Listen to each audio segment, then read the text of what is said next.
Hey, you are listening to Bisgazing, a horror podcast where we celebrate all things spooky and mental health. I'm one of many co-hosts, Mark. And I'm Billy. Is kind of the adopted third co-host on Uh, occasion. yeah, I am Josh. Mark brought the movie. I brought the guests. Please help us in welcoming.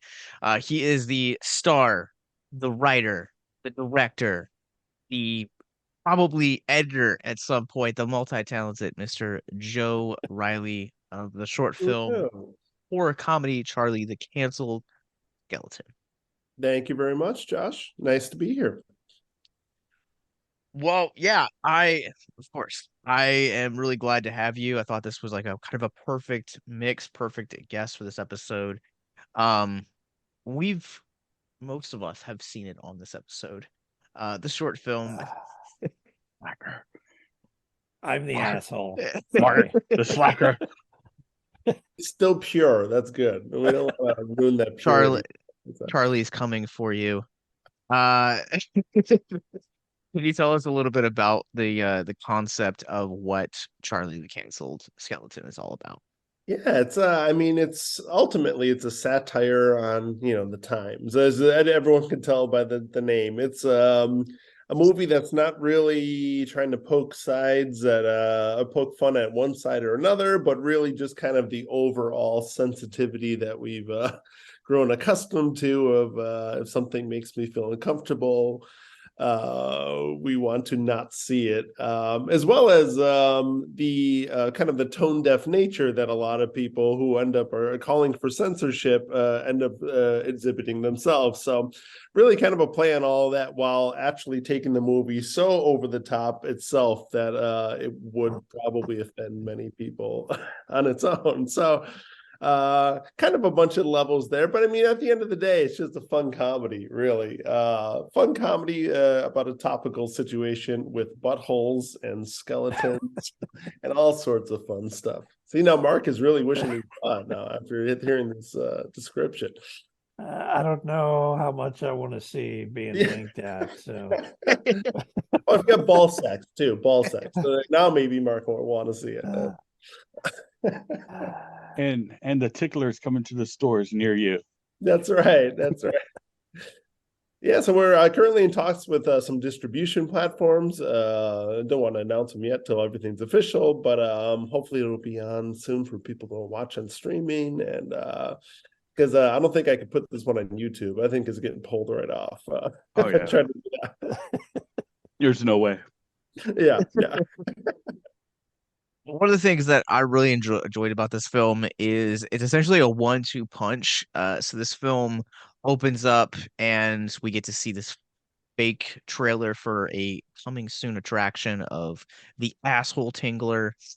And essentially this is two films done in one, but both kind of play off one another, the fake trailer and then your section later with Dickweed, your character in this movie. Can you talk about the process of crafting two stories into an overarching narrative and kind of having them play off each other? Yeah, and it's really almost kind of three, if you consider that weird ending scene as well as kind of a whole separate film. It's Yeah. kind of a nice little 3-act structure there. So, and it was actually filmed as such too. So there was kind of 3 different shooting days scheduled or setups, or whatever you'll call it. So for the beginning with the Asshole Tingler, the fake trailer, actually went out to LA and there was a bunch of actors and actually had a crew and sets, and we had more of a legitimate production setup for that. And that was actually filmed a few months before the rest of it. And all the rest of it I did on my own, behind camera, in front of camera, mostly because I didn't want people staring at me naked the whole time. So so all the parts later were on the Dickweed guys trying to cancel the movie, and then the skeleton comes alive and it starts coming after him. That was all filmed just solo, really. But writing that, you almost did have to write it as 3 separate movies, like you were saying. It's easy to write the fake trailer by itself. But I think the hardest part was the whole point where I'm giving a PSA about why the film should be canceled.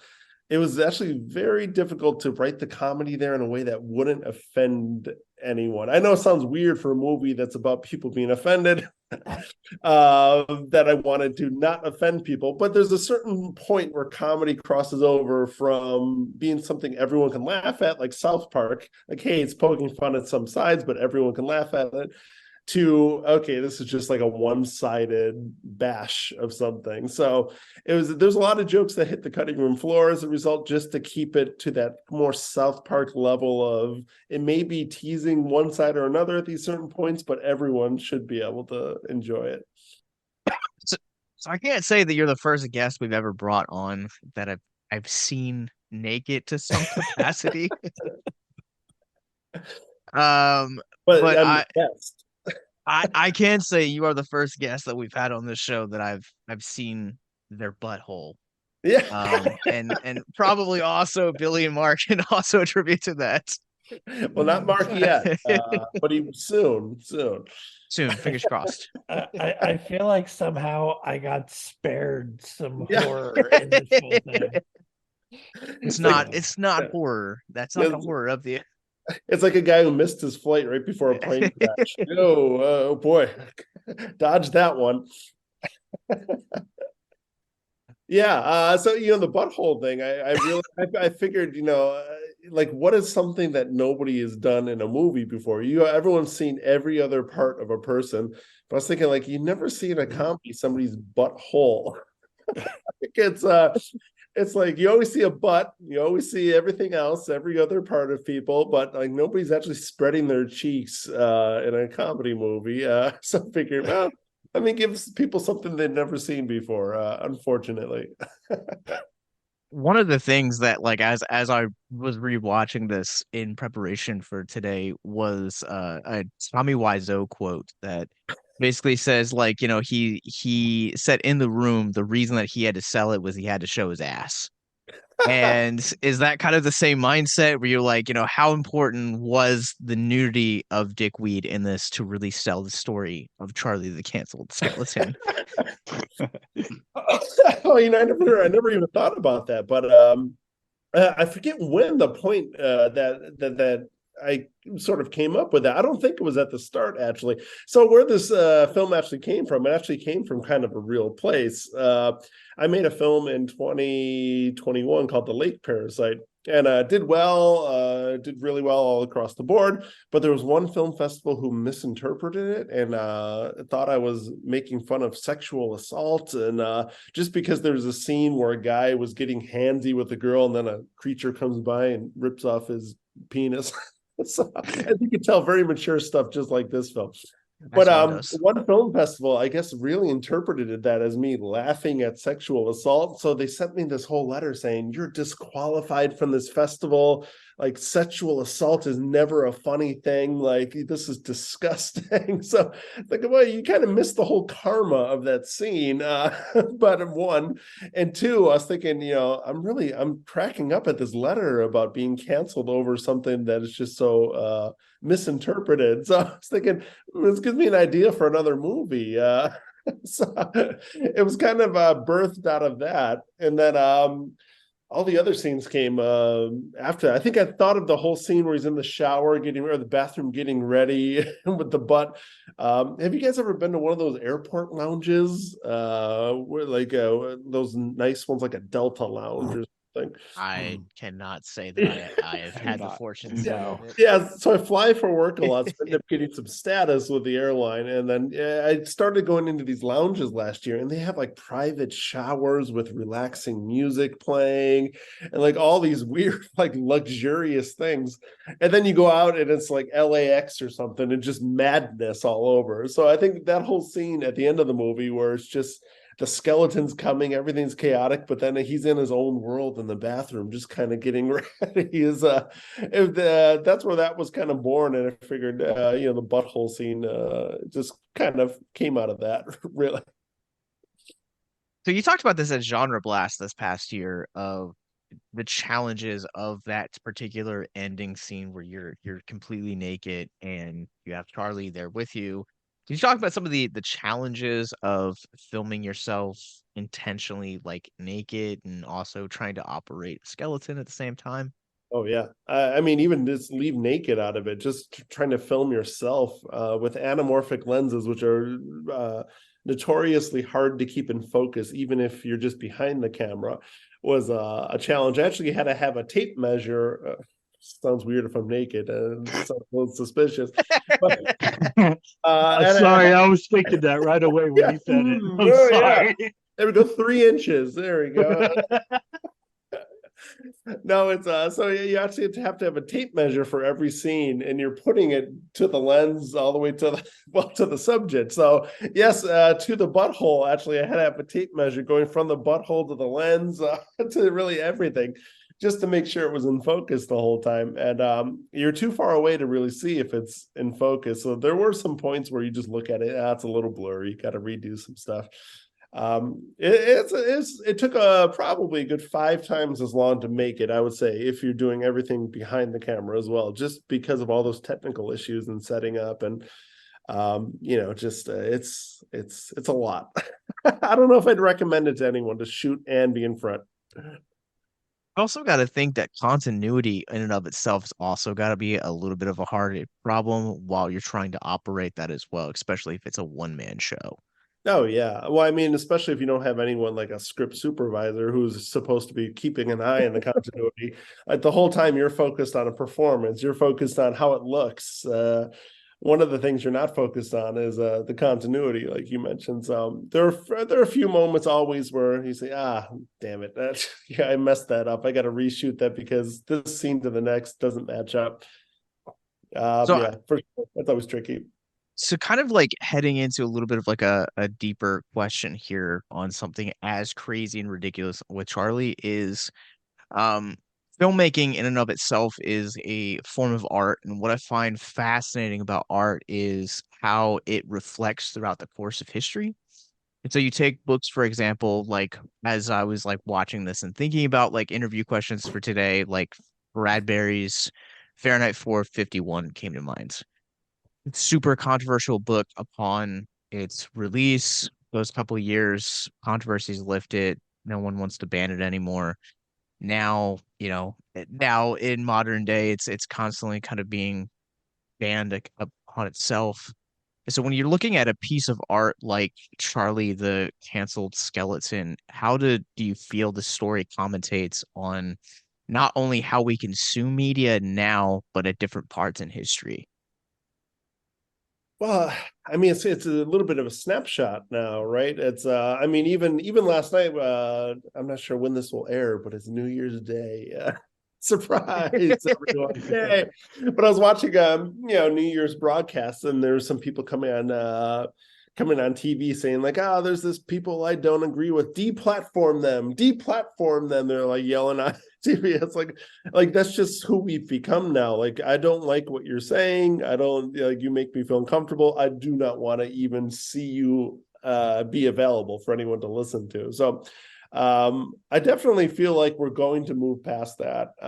It feels like an overcorrection, like many things. Eventually people, I think, are going to have to learn to listen to each other. I think anyone who lives in an area that has a very diverse train of thought, let's say, or people or ideas or politics, know that like you can't hate everyone. Like, you have to listen to each other. You can't just say, I'm in my own bubble, like everyone else has to be quiet.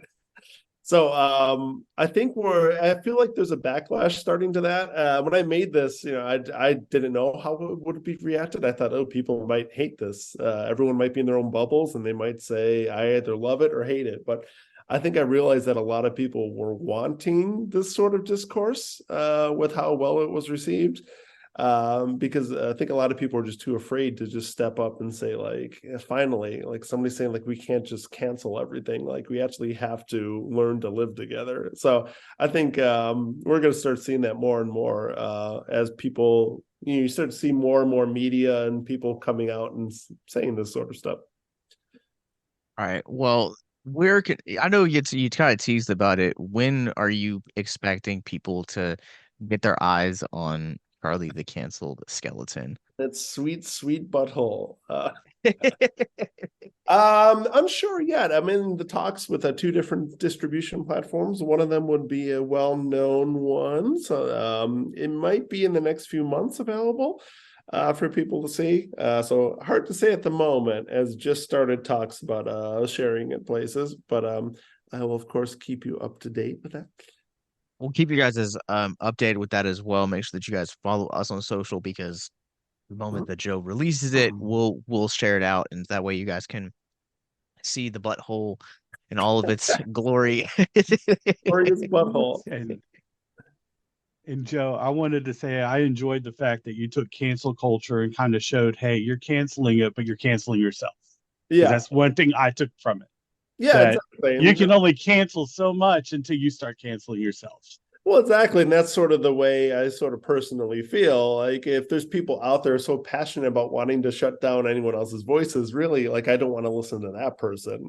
It's like at the end of the day, people are going to lose, they're going to lose credibility in themselves because everyone's going to start to notice, well, they only want to hear the things they agree with. So, and nothing else. So yeah, ultimately that is a good message that you got out of that. Yeah, no problem. I just want to make sure I told you that. Yeah, I appreciate you put my movie that I could not, so I appreciate that. I mean, I actually watched it. I can't say anything for Mark.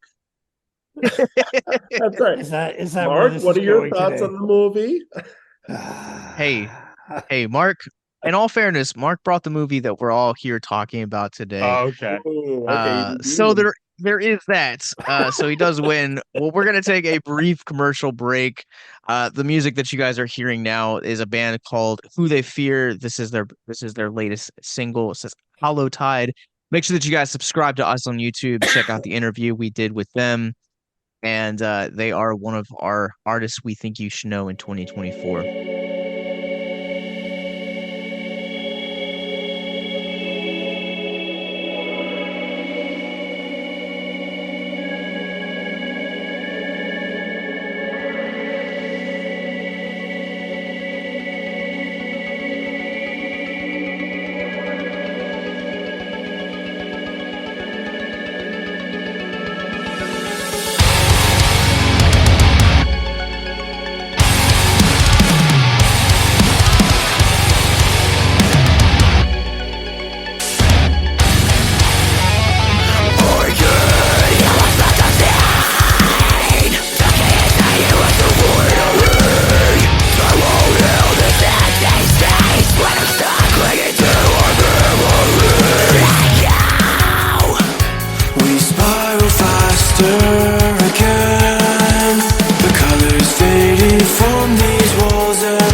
If I could turn back time, I would be by your side. in the tides.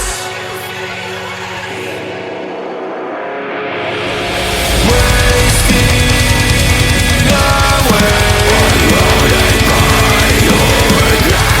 It's just the day. This revelry is falsely confident. But the longing doesn't fade.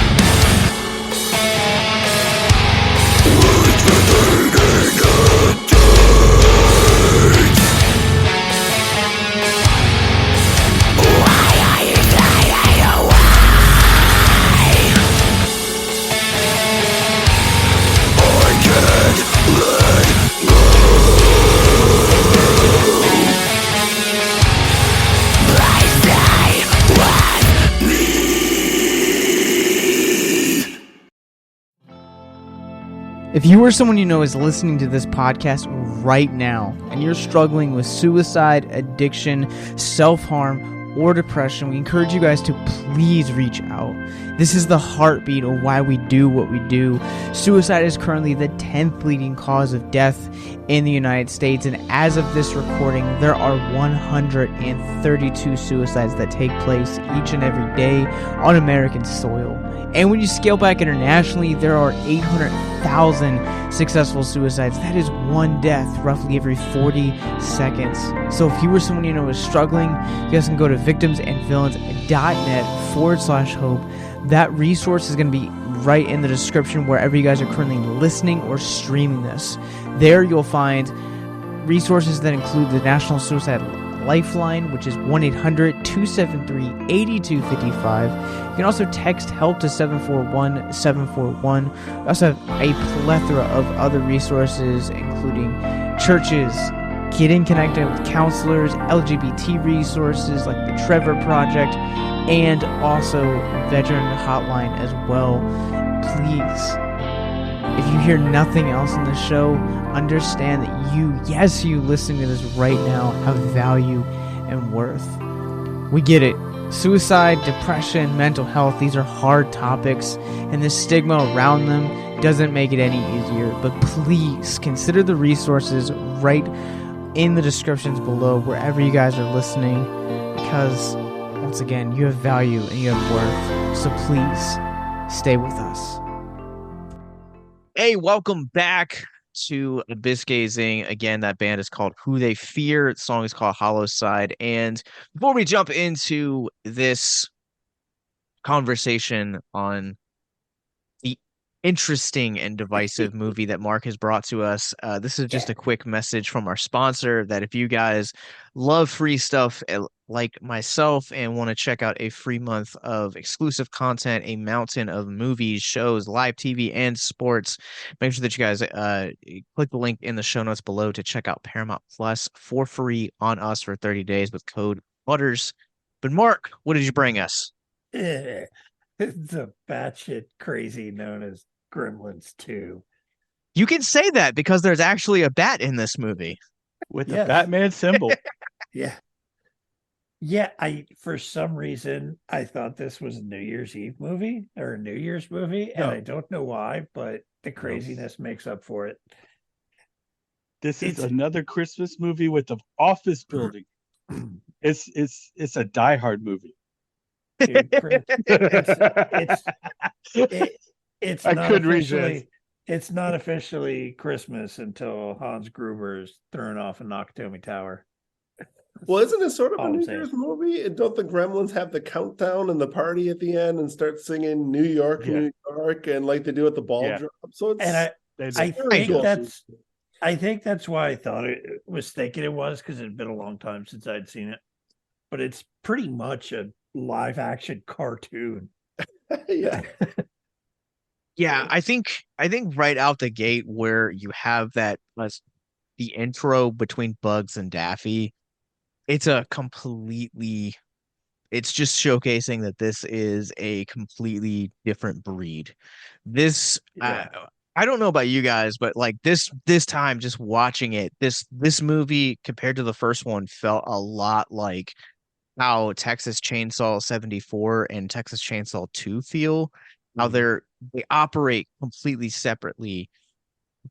They're tonally different. They're one's really dark, one's really like a dark comedy, and yet they just seem to kind of work in tangent with one another. And that's what I felt about like Gremlins coming into this Well, Gremlins 2, the new batch. they leaned heavily into the comedy aspect that the Gremlins showed in the first one, and just went over the top with it. Yes. Yeah. This I don't know if you guys have seen this. I shared this in our group chat. I don't know if you watched it or not, but that the Key and Peele skit that they did a few years ago I was gonna say where that was dead on. Jordan Peele just walks in and goes, "All right, we're gonna do Gremlins. You know, what kind of Gremlin should we have?" And there's an electric one, one that's a bat, one that is a A professor, female a one. lady Gremlin. Yeah, like everything that was in that meeting is Hulk just like, Hogan.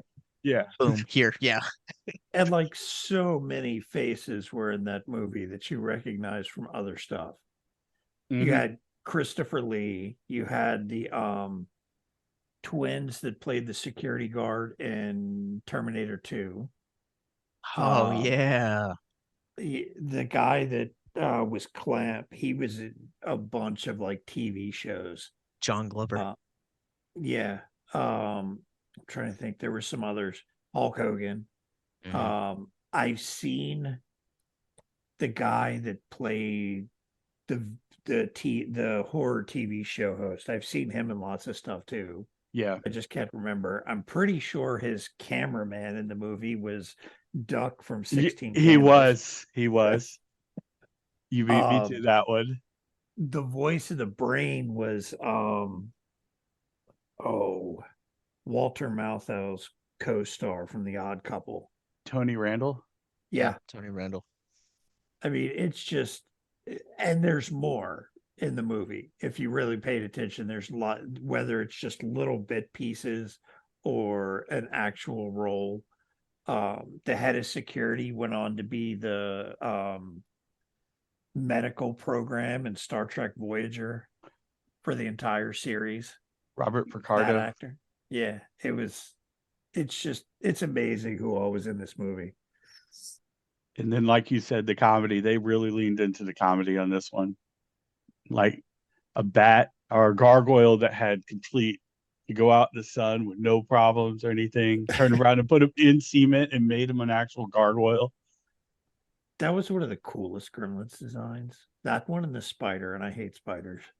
Yeah, I was gonna ask, does anyone have like a favorite like Gremlin design, alternative Gremlin in this one? Lady Gremlin. She, I heard she's still available. She's still around. That's right. Yeah, my wife. I mean, she technically got married at the end, so you gotta fight off Yeah. her But that was, husband now. well, that was back in '90. You never know. Did you Yeah, ever see You could the take him. Yeah. Did you ever see the running joke or the memes of Yoda fell on hard times? And it showed a picture of that gremlin. Yeah, it's just a crazy movie. It's a fun movie. It's a brainless movie. It's an I got awesome movie. I got a fact or question to ask. Do you know that they originally were looking at Tim Burton to actually direct that movie or direct Gremlins in Oh, general? Mm. I can see the original working with that. I don't know about the second one. I know the original. I'm assuming if he did the original, he would have done the second one, but they went away from him because he wasn't well known yet. He hadn't really done anything. I think he had done something with Disney or something. I don't know. he had But done he Frankenweenie. later, yeah, he later went and did Batman, but they Yeah. didn't give him this one because he wasn't known. Or they didn't give him Gremlins because he wasn't known, is what I read on it. And Yeah, how yeah, that's right. Because that was 84, and I think Mhm. his first feature was 85, Pee Wee's Big Adventure. So yeah, Yeah, that I one think he too, did a Pee Wee feature. and Bat. Yeah, well, Chris Columbus was one of the writers who went on to do the Harry Potter movies. Yep. Also directed Home Alone, the first one. Yep. And I Bailey, I don't know if I would have wanted Burton to direct either one of these. Yeah. Because now being a little bit older and being a little bit more familiar with Joe Dante's work, like he was the perfect guy to capture not only the darkness in the first one, but also to kind of humor a lot of it. Like Yep. there I one of the things I really appreciate about this movie is how self-aware it is and how self-aware there is about the criticism. There's three specific instances at the end where uh they've saved the day and Clamp walks up to Bill and he's like, you could think about merchandising. Yep. Like that for one I thought was beautiful. The Leonard Maltin scene where they're like, hating on like how dark the original one, and then the parody of Kate telling the Abe Lincoln story in this one. It's like everything that people hated, everything that they criticized about the first one, because the first one was rated PG, but its darkness was really kind of what got the ball rolling on the conversation about there needs to be a rating between PG and R. And I loved that this film kind of took a lot of that stuff and really poked fun at it and did it in a really like intelligent way that like said, hey, like we know we kind of messed up originally, but let's all laugh about it now because it had also been 6 years since that had kind of, had time to die down essentially. Exactly. I don't know if I would want it as a Tim Burton. I was just saying, I read that they were looking into him, but I don't think having him do it versus what we have now, I don't think I'd like it because all of us like this cult classic. Well, one of the other things that's interesting is if you look at who was involved in like production and things, you got Steven Spielberg was a executive producer. Mhm. The lady that currently runs part of Disney, Kennedy, was it Kathleen Kennedy or Kathleen whatever? Kennedy. Yeah. She was one of the producers. And you get to look at the credits of this movie, and it's just such an over the top, off the wall movie, like it is. But who all was involved with it? It's just like, how did that happen? Yeah. I think it's kind of the genius of the new batch is that this movie is largely ahead of its time. Not only to be self-aware, but also at the same time be this like absolutely bombastic, crazy, off the wall thing where, we laugh about the Key and Peele skit, but like you look at this and it's like there's a multitude of like different varieties of these where it's ranging from, some classy like the professor or Lady Gremlin, and then you like look at over here and you have like, the Tasmanian devil version of Gizmo, and also at the same time then you have like the spider and the gargoyle and the electric gremlin. Like, there's so many different like moments where they really got creative on this one, and this one not only feels like a big middle finger to Warner Brothers and all of the criticisms that this one got, but also at the same time, like it cemented itself as being a film that was largely ahead of its time. Yeah, I do wish they had made better use of the brain because he's only in a handful of scenes, and Yeah. when he gets, especially the interview is awesome. Yeah, you've got yeah, you've got the Oh, wait. interview. You've got the interviewer sitting there looking like the grandpa from the Munsters, Yeah. interviewing this gremlin who speaks like a college professor, talking about I want what anybody wants, and all the going on, and our propensity for violence just blows away another gremlin and just keeps going like nothing happened. It's pretty awesome, and I wish they had made better use of him in the movie than just those handfuls of scenes. Well, I loved him in the lab scene where he's sitting there explaining to the scientists exactly what's going on and why they're doing this. And oh, wait a minute, I've got an epiphany. Let me try this. And it's like, dude, I want more of that. that was just I like the brainy gremlin. So, Well, they are working on a third one, so I'm curious to see where they go on yeah, that. I did see that. Is it I've been Joe seeing Dante as well? it's Go ahead, Mark. there's been a lot of speculation and talk about it, but I'm starting to see more frequent supposedly scripts are in the works or something like that, and they're pushing for 2025, I think, is supposedly the current news on it. See, one of the I things don't that know. I don't know how accurate that is though.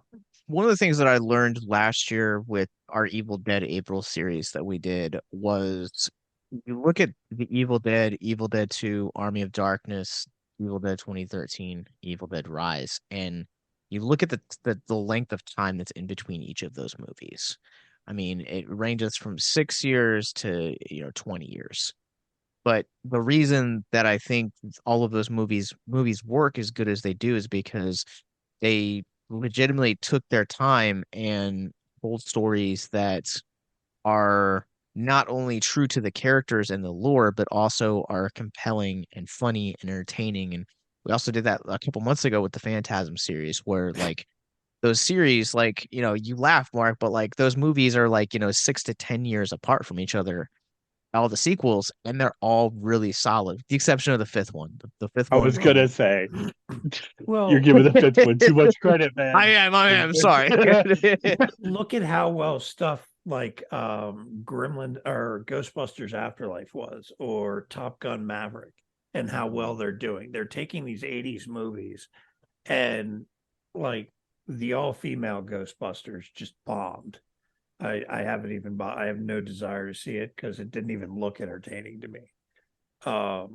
And everything I've read has pretty much said the same thing. And then they put out Ghostbusters Afterlife, tied into the original two movies, throw in a couple modern actors, and it was excellent. Top Gun Maverick just picked up pretty much off where he would have been in his career, being the way he was in Top Gun, pushing the limits, kind of doing questionable things. He probably was never going to get promoted and ended up this was his best path. And I'm hoping that if they do the Gremlins 3, and we got Beetlejuice 2 coming out next year, if they do a Gremlins 3, I hope they can stick to the formula that's working for some of these others, kind of revival of these old series. It's And I interesting. hope Howie comes back. Yeah. Yeah, because Star Wars was kind of along the same trajectory, if you think about it. You had that sequel trilogy that was trying to subvert especially The Last Jedi, oh, we're gonna go everything that Star Wars is not, instead of trying to pay homage to what it is. And then you have those show like The Mandalorian and all those that come out after. They're like, no, we're gonna take what people love about the 80s ones and actually like do the 70s and do it right. And I think you're right. I think we're entering that phase now where people are stopping trying to change the things that people loved back then and actually just trying to build on them now and make new versions of it. Because I'm so looking forward to Ghostbusters Frozen Empire. So much. Probably Trailer too was much great. so. Yeah. We're planning on going to the IMAX and see that one. That's the plan. Yeah, but also we don't know the quality of, because the term like this, these concepts are legacy sequels. And we got an entire legacy trilogy with Halloween. We also got a very polarizing legacy sequel with Texas Chainsaw last year as well. And And that's so that one got me because it was everything Texas Chainsaw was supposed to be. yes. But here's my point is that if you don't have the right people at the helm of them, then you get entries like Halloween Ends, where they're basically it's just a cash at that point. Whereas you look at something like Maverick went on to become one of the highest grossing movies of last year, and it's like I think it was the first film post COVID to like hit $1 billion, and it was like good. Like it wasn't just something that was like, oh, we're here to cash in. No, like it was It a was a high legit good movie. quality film, and like I would rather let this be the complete end of the Gremlins saga. Never get another one again if it meant that Well, the suppose qualities would be good. Like, supposedly Columbus is back writing it too. Everything I've seen is saying Columbus is helping to write it. I think you need but I think there's something magical and there's something special about this one in particular is because part of the reason that makes it so good is, as Billy said, Howie Mandel, as Joe mentioned, Joe Dante, Chris Columbus, Phoebe Cates, Gallahan. Like you need that entire like group because they are what made the first film so good, so deep, and so entertaining, and established it as not only a Christmas staple for a lot of people, but also one of the best horror films of the 1980s. And I would also argue makes this one of the best horror comedies of the 1990s. Yeah, there's also danger of going too far, as the kind of the Exorcist believer is also kind of shown too, which is like you could pay too much fan service where it hurts your movie too. So you got to find that balance.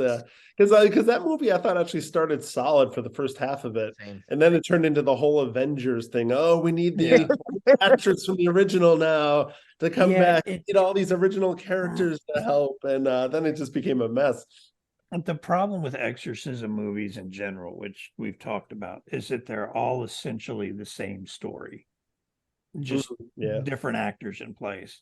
And it almost felt like the old ways did a good exorcism movie without it being the same story, using what was it, South American um I don't want to say witchcraft because I don't think that's right, but that whole subculture down there and the way they would have done it.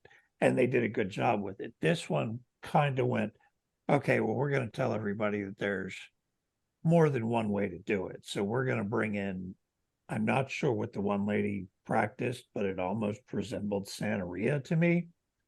And then you had the preacher and then the Catholic priest, and it was like a who's who of religious heads to come in and try to take care of this. Mm-hmm. How would you guys like to help us get mental health resources into schools, conventions, and other events? Well, now you can. Simply go to patreon.com/victims and villains for as little as $1 a month. You guys can help us get mental health resources into current and upcoming generations, educate and break down stigma surrounding mental health, suicide, and depression. And you get exclusive content that you can't get anywhere else. And you guys can tell us which Nicolas Cage movie you want us to cover, and we'll do it.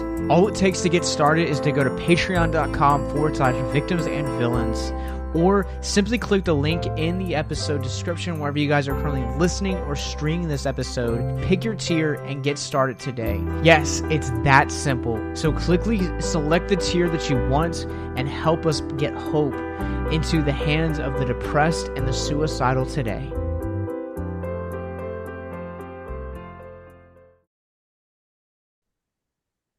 Also, too, like one of the things that, with you when at the center of its core, Gremlins 2 is telling the story of, like with having Clamp as kind of like your central protagonist and central setting, like the quote unquote smartest building in the world, where as you're kind of getting to explore it, there's multiple television stations running from uh everything from construction plans to cooking shows to horror shows. Like there's a little bit of everything. It's in there, and there's a I laugh. little.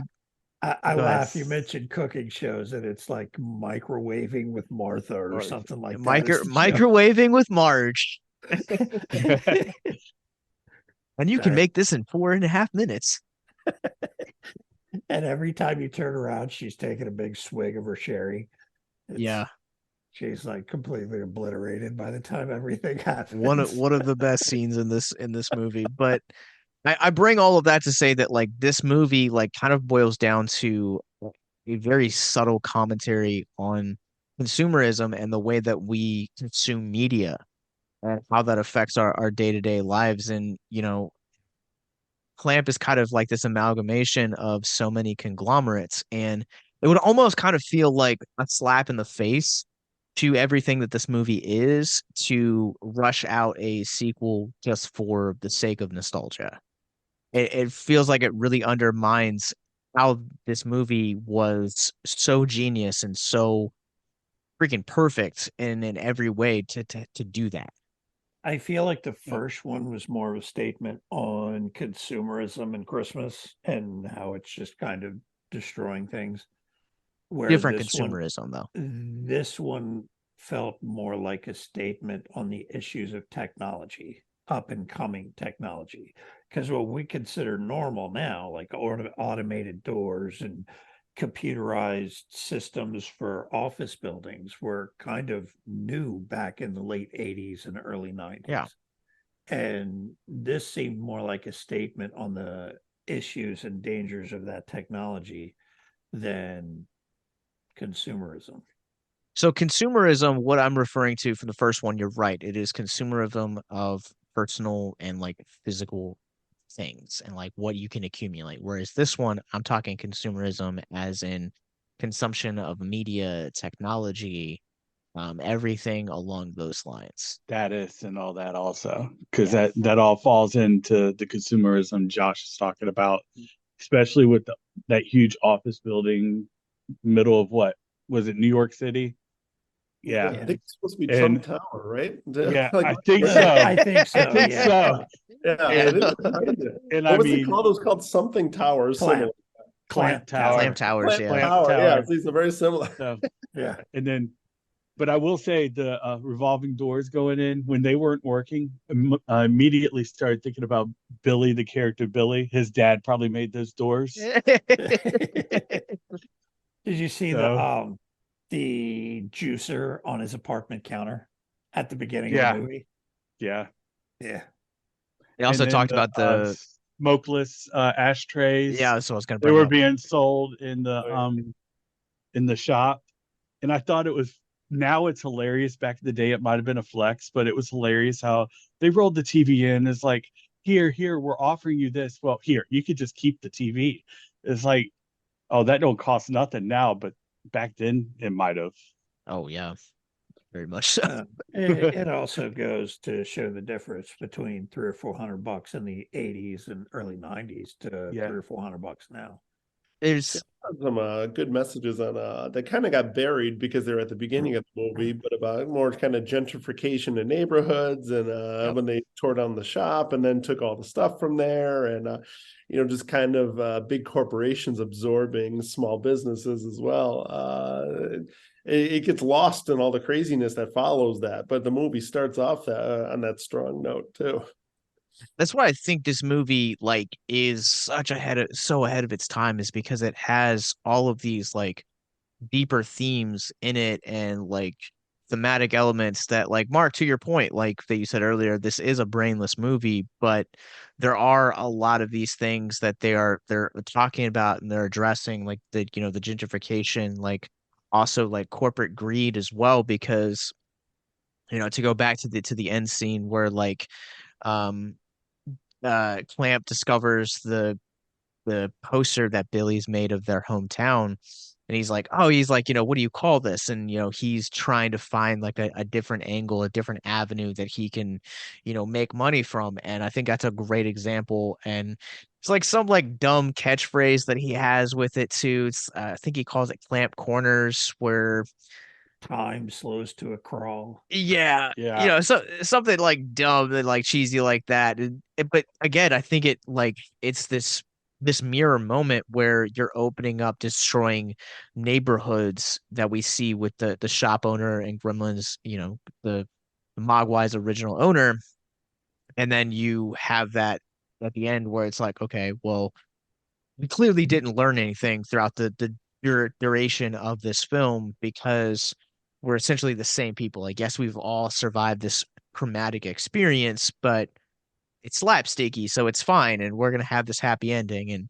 And Billy's kind of getting recognized for his hard work and his dreams and this and that. Like they're also talking about like, merchandising Gizmo and like, the whole Rambo thing. Like I have a Gizmo that's right on my DVD shelf.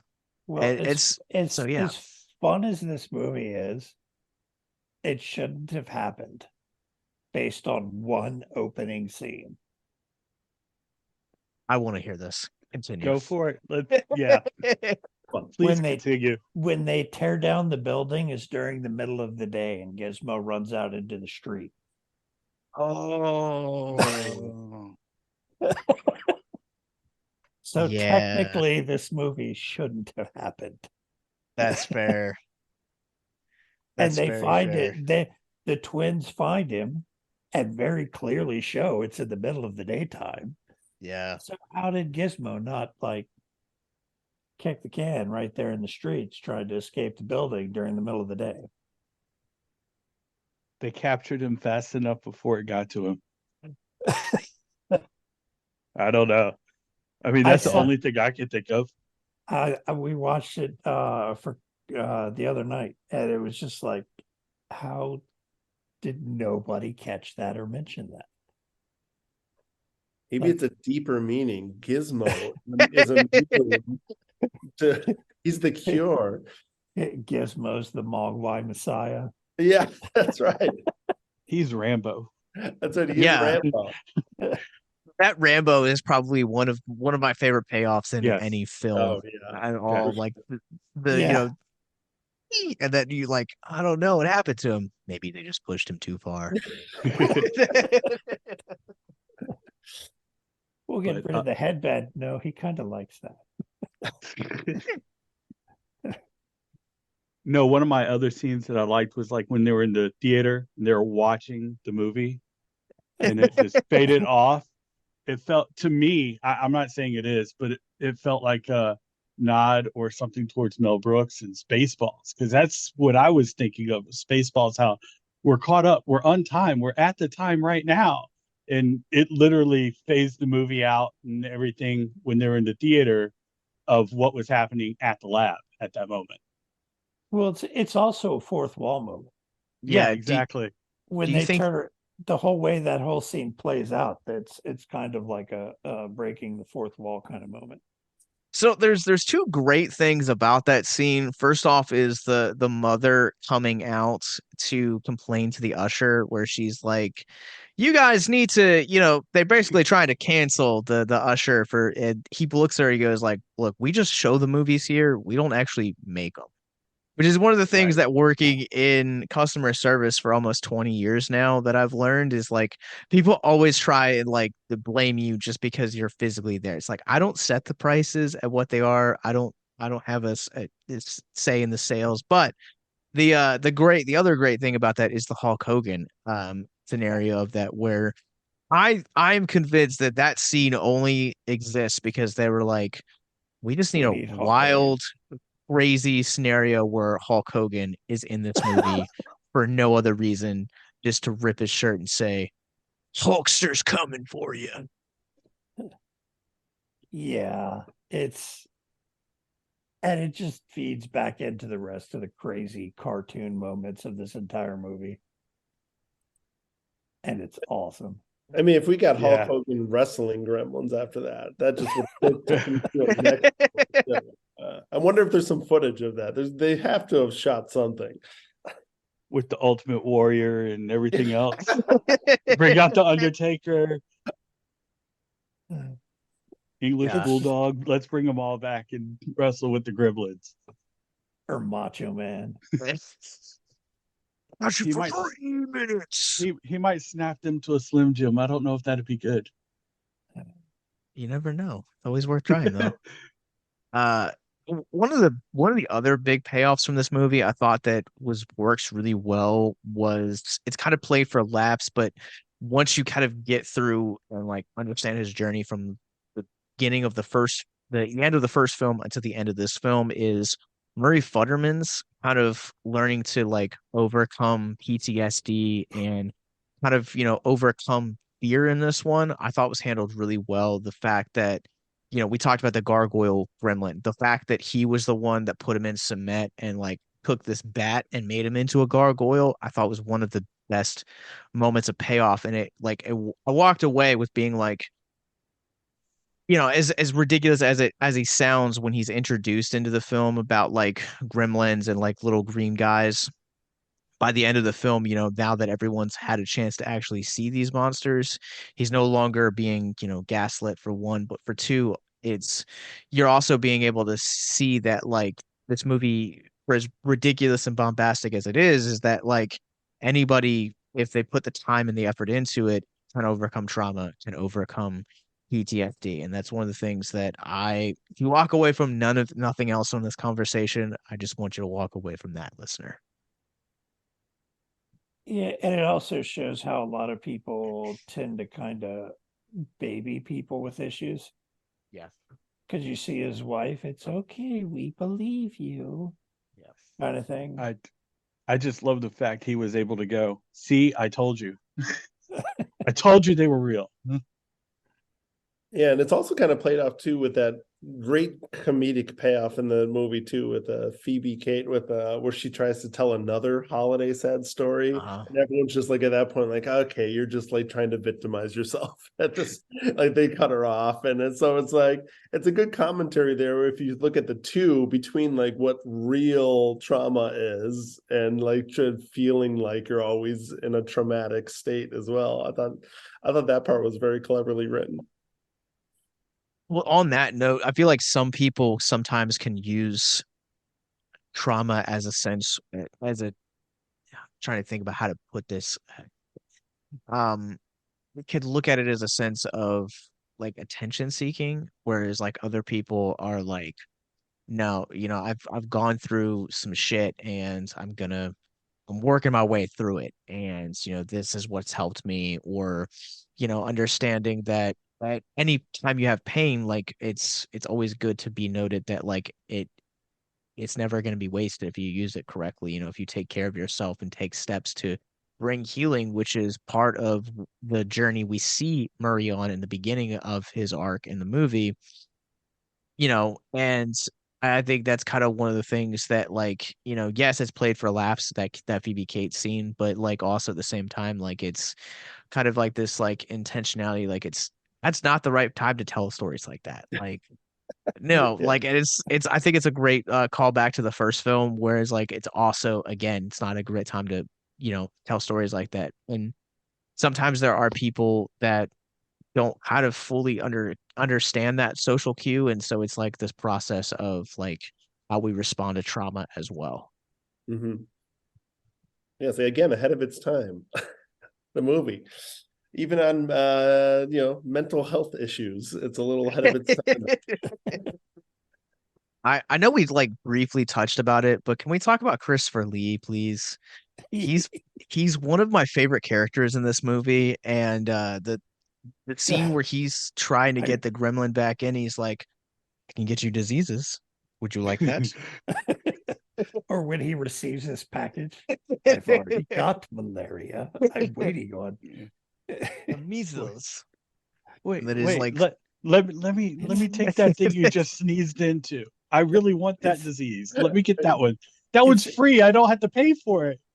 it's almost like he's collecting diseases like trading cards.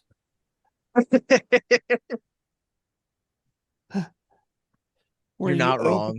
you open your pack of cards of like magic cards or baseball cards, and you know which one in the pack is going to be your rare, where it's supposed to be. I've already got that card. Oh man. That's kind of what he acts like when he opens up that box Darn. of disease. Yeah, malaria. Yeah. I've already got this. This isn't what I ordered. Send it back, Amazon. His disease of the month club. Yeah. Yeah, you just like cough into like a little bio, and it's just like, here, you now have COVID. But yeah, he was probably one of the, and it's weird. I don't know if anyone else felt this way, but he kind of felt like to me that his character and like the whole like research department kind of existed outside of the movie for me, because they're not in the narrative that much, and then like the camera will go back to them, and I'm just like, oh yeah, they exist because you have the twins, you have the that's where Gizmo kind of escapes from. That's where everything kind of starts from. But like the later the movie goes on, it's like it feels almost kind of like an afterthought. They were nothing more than a plot point. They That were. was it. That's And all they were there for. If they weren't in the movie, nothing else would have happened. Gizmo would yeah, never would have ended Well- up in the office building. None of the creatures would ever have been created. That's what I was going to say. None of the other stuff would have made sense if that wasn't there. That's the only reason. I mean, you got your vegetable gremlin, you got your bat gremlin, your spider gremlin, all because of that one room. Also, how did I'm this correct. media tower get a permit to have a chemical weapons lab essentially inside of there's TV studios, cooking shows going on, gift shops, and then just this biological weapons lab essentially. You know.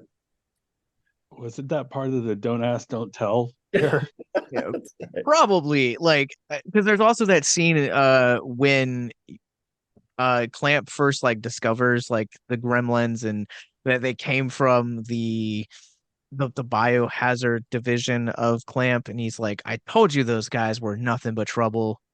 Like I'm just like waiting till like, they're filming a tape of like, microwaving with Marge one day. And, like in this big pot of stew, she just gets this like acid drop from the thing, and she's like, oh, and we've got a little bit of malaria to spice things up on this batch.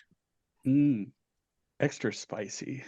Yeah, because if that scene had played out slightly different, it could have turned out to be a whole different movie, more like For sure. Contagion with what was that back in the 90s about the town that had the disease breakout.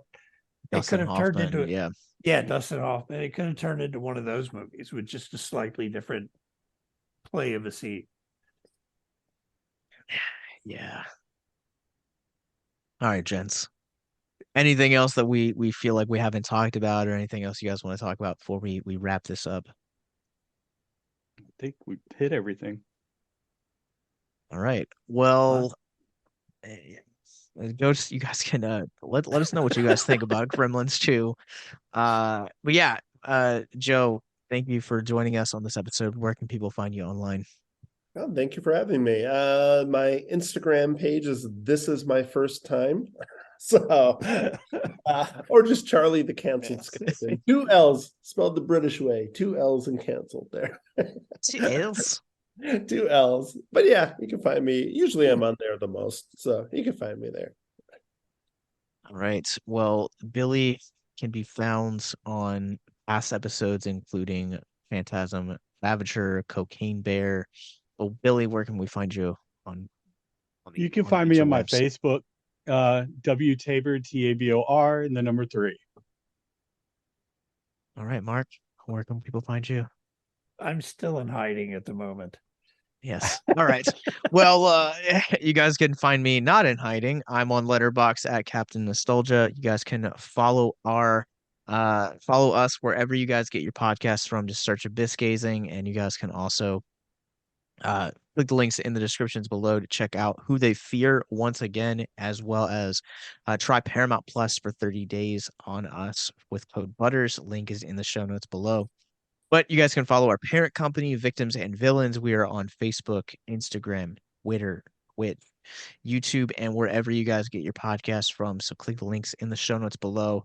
We are kicking you guys off with we're leaving you guys this week with an exclusive premiere of a brand new song from Who They Fear. This is Monument of Misery, and you guys can stream this everywhere you get your music this upcoming Friday, January 5th, 2024.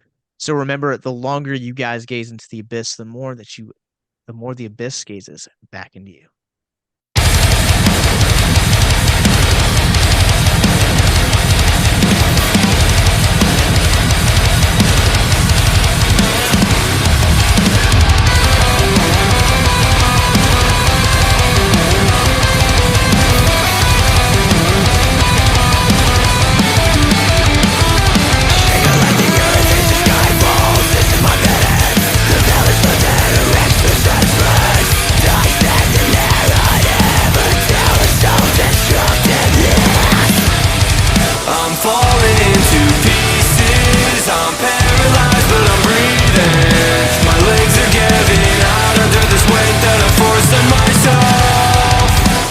sinking like it's quicksand.